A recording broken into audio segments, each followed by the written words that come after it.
tunapotaka kuifahamu Qur'an kwa maana nje ndani, ni vema tufungue akili zetu. Mashekhe zetu walitueleza wakatufundisha kitu kinachoitwa almarhalul janiniyatu almukhtalifa, kwa maana hatua za ujauzito katika nyakati tofauti tofauti. Katika mbegu za kiume kuna vitu vinavyoitwa jurthumatul manawiyya, kuna chromosomes ambao ni mabilioni kwa mabilioni, yani ukitupa tu ile tupo mmoja pap unatupa mamilioni wa hizi chromosome, kwa maana zile hayawanatul manawi. Wale hayawanatul manawi wanaanza kuogelea, walivyokaa ni kama jinsi unavyoona roketi namna ilivyo, ndivyo walivyokaa, alafu wanamkia mrefu kabisa ule mkia. Kwa ule mkia ndo ambao wanautumia kuogelea katika tayarun ma'i almukawwan min ifrazatil manawi ila hablil manawi, yani katika zile chromosomes mbegu za kiume jinsi unavyoona si wanadamu jinsi tulivyo, na zenyewe ziko hivyo. Kuna weupe wapo mle, kuna weusi wapo mle, kuna wanene wapo mle, kuna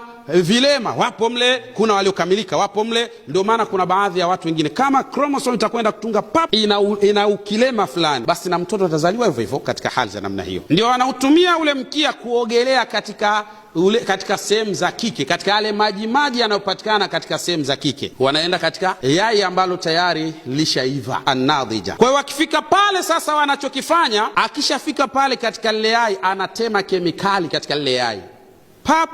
Akishatema kemikali, ile kemikali inachofanya inalainisha ule utandu wa lile yai, alafu yeye anaingia na katika mkia. Akishaingia pale papo, afu ile yai linajifunga. Kwa hiyo hata hao wengine wakija tena hawana uwezo tena wa kutoboa pale wakaingia. Baada ya masaa 30 hapa sasa huanza kugawanyika lile yai la mwanamama ambalo tayari linarutubishwa. Baada ya masaa 30 huanza kubadilika au kugawanyika lile yai na kuanza kuitwa sasa huu ni ujauzito katika hali ya aina kadha. Kwa mwanadada anaanza kujisi tofauti, mbona sijielewelewi, kama malaria sio malaria, uchovu sio uchovu, uzito sio uzito, wepesi, yani anajisikia hivyo. Labda wale chromosome wameingia, wakaingia wawili kwa pamoja mathalan, basi yai baada ya masaa haya 30 itajigawanya na kujifanya kuwa ni mayai kama vile mayai mawili. Ikiwa Mwenyezi Mungu atawakadiria hawa wanadamu wawe ni pacha wanaofanana sana. Mwanamama anaponasa ujauzito, yai likawa mulaqaha, limesharutubishwa, kinachotokea pale ni lile yai linachukuliwa sasa, linatolewa katika sehemu inaitwa jihaz, linapelekwa katika sehemu inaitwa al-lasiqa. Al-lasiqa ni sehemu ambapo ikishafika pale lile yai linakuwa linaning'inia pale mahala. Likishakuwa linaning'inia pale mahala, kunatokea nini? Hapa sasa kunatokea kitu kinachoitwa ghiril mukhallaqa. Katika hili yai linaanza kutengeneza kitu kama kijinyamanyama. Kile kijinyamanyama kinachofanya ni kulizunguka lile yai ambalo kwa sasa tunaita ni ujauzito, alafu na kulificha liwe ndani, lisiwe limening'inia lakini lipo nje, kwa sababu inawezekana ikatoka kwa haraka.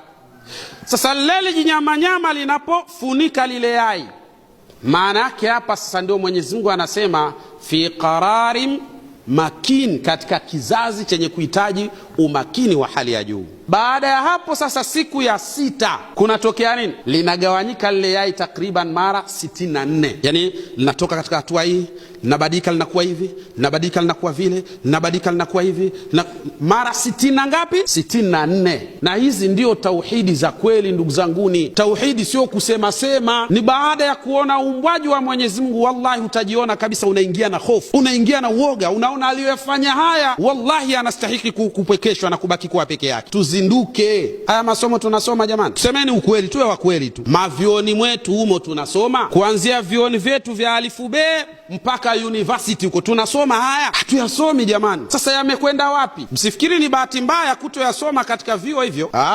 Ni mpango mkakati. Wewe ukishayasoma haya mambo, kwanza utamjua kweli Mwenyezi Mungu, jambo la kwanza. Bila shaka utakuwa ni mwana science na utakuwa mtu mzuri katika masala mazima ya mwanadamu. Maana yake wewe itabidi uwe daktari mzuri. Ukishakuwa daktari mzuri wa mwanadamu, itabidi wewe upate hela.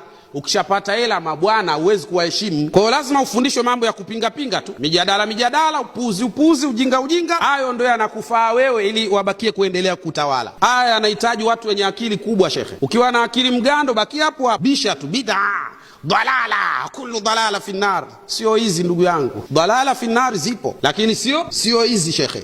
Sasa ukiona we kazi yako tu ni hadithun sahihun, hadithun dhaifun, hadithun mawdu', alafu kaishia hapo hapo peke yake, haya mengine ukawa huyajui, alafu we mwanachuoni mkubwa, tunakutazama tu na wakati mwingine tunakupotezea. Lakini kwa hali ya mambo jinsi ilivyo, hapana, bado sana inatakiwa urudi tena darasani ukasome. Ukisoma haya umesoma udunia huu. Nani anadanganya vitu vya namna hii? Alafu wanapatikana watu wao kazi yao sunna yao ni moja au mbili ikiwezekana. Ndevu ndo sunna yenyewe na kanzu fupi ndo sunna yenyewe. Yaani hizo ndo sunna. Wengi watu wa ndevu sio wa sunna. Sasa wewe ukisema mtume si katika watu wana science, wewe unachekesha. Hujui hata Qur'ani yenyewe. Tulia, tuacha watu watoe taaluma zao. Na wala usitamani sana kwamba watu wa wengi wanaokubali.